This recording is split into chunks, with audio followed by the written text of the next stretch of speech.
Добро утро на сите, освен на пратениците.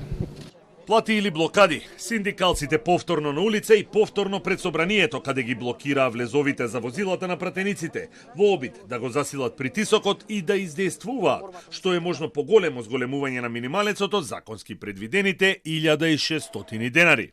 Како што беше најавено, синдикалците ги блокираа двете улици, пред и зад собранието. Меѓутоа, средба со народните избраници немаше.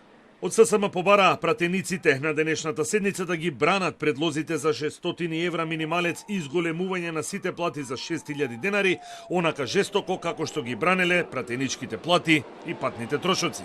Да биде срамот за нив уште поголем, тие се подготвени нивните плати, односно коефициенти, да ги намалат за 9%, да не се зголемат, само за да не ги зголемат платите на работниците.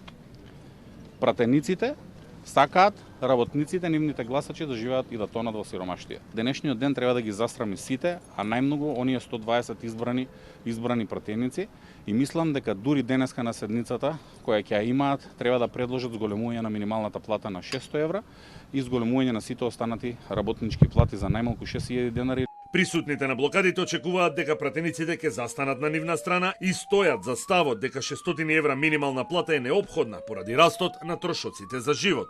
Ќе им ја кажам на наставниците една девиза на Кемал Ататурк, која што вели ни еден пратеник не сме да зема поголема плата од наставниците. Такви се овие речи ги политичарите како голубите.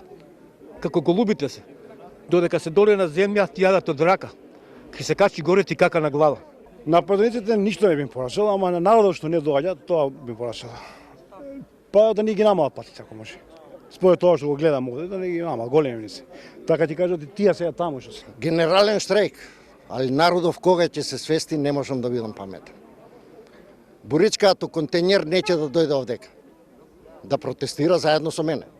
Синдикалците уште еднаш подсетија дека предлозите за законски измени за намалување на платите на избраните именувани функционери за 80% се напишани, исто како и измените, со кои како основ за пресметка ќе се земе минималецот, а не просечната плата.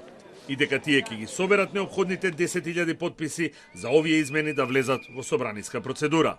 Блокадата на синдикатите продолжува во четврток на 100 метри од собранието пред седиштето на Сојузот на стопански комори. Во вторник следната недела синдикалната блокада се сели пред владата.